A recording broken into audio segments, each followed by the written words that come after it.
Today we're running a compression test on the 4-cylinder. All compression tests are the same. Here's the tools you're going to need. You're going to need a basic set, most set compression gauge, and a few adapters to match up. Here's how you can match it up.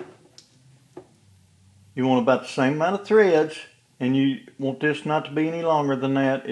If you do, it's going to hit your piston. We're going to need a socket to fit your plug size, and then a ratchet in order to take the plug out.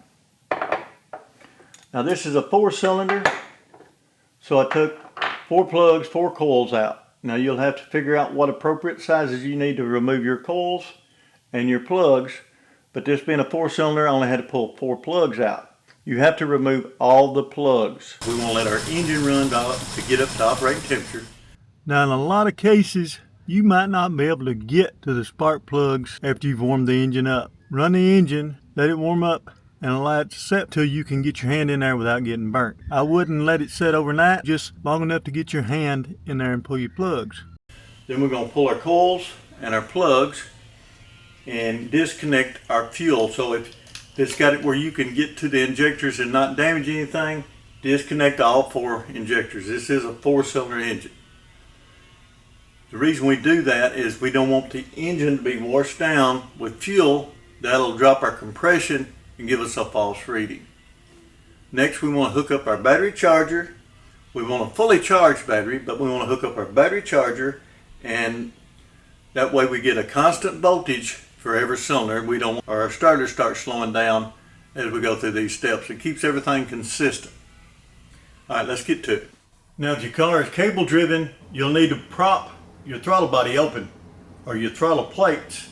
So if it's cable driven, you can take and put a stick or something in there to hold it down, or get somebody to hold your gas pedal down.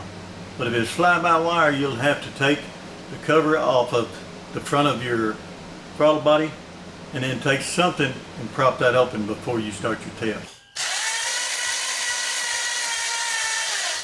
Now the repair manual says 5 to 15 revolutions.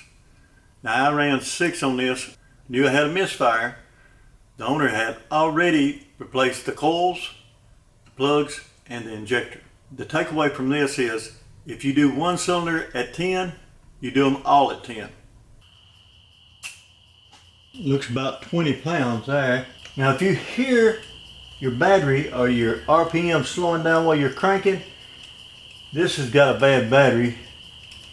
Allow it time to restore a little bit. The reason why I'm doing this backwards is because that's the cylinder that was actually showing a weird plug on it. That looks like about 160.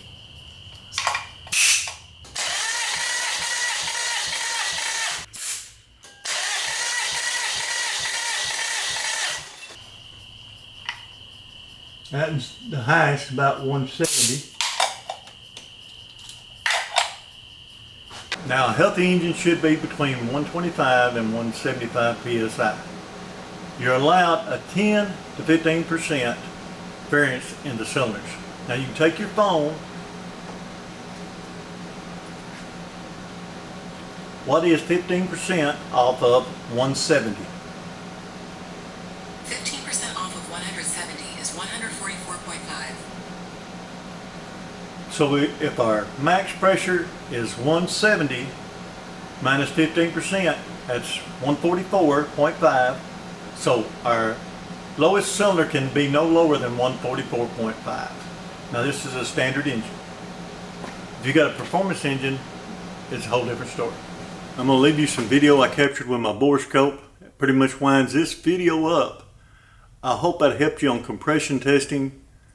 I'm James Noble. Thank you for watching.